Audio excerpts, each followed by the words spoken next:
పాపాల పెద్దిరెడ్డి వచ్చి చూడవయ్యా నీ యొక్క పాపులారిటీ. ఆయన ఏం తింటాడో నాకు తెలియదు. అన్నం తింటున్నాడా లేదు. ఉదయం అయితే ఇసుకే అల్పాహారం ఆయనకి,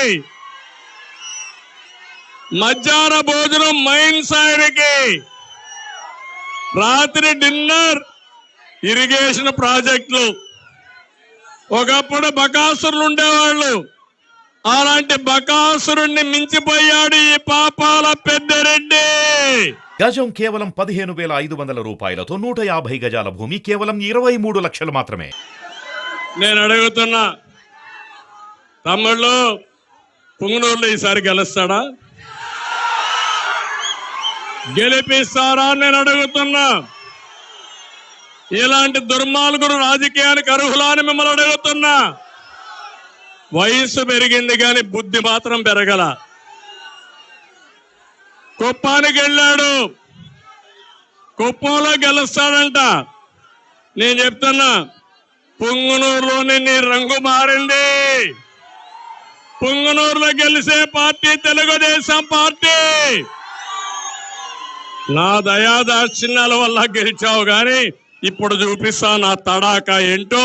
నిన్ను ఎక్కడ పెట్టాలో పెట్టి చూపిస్తావని మరొకసారి హెచ్చరిస్తున్నా. పోలీసులు అడ్డు పెట్టుకుని సెకండ్ రాజకీయాలు చేసే ఈ నాయకుడు ఒక నాయకుడు ఆ తమ్ముళ్ళు అని మిమ్మల్ని అడుగుతున్నా. కాలేజీకి వెళ్లే విద్యార్థులు మైక్ దిగండి, మీరు దిగండి, మీరు దిగాల. తమ్ముడు దిగేమా, దిగేయి. మైక్ కిరపడలేదు, దిగండి. నువ్వే దిగాలి. ఎన్నికరండి, మీరంతా ఎన్నికరండి.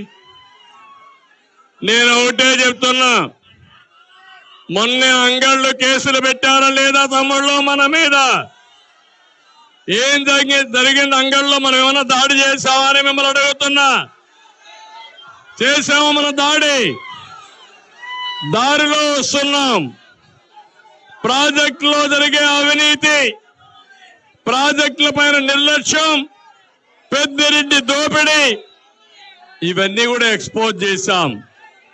మనం ఇది ఎక్స్పోజ్ చేసి మన మీద దాడి చేసి సుమారు 600 మందిని జైల్లో పెట్టారు.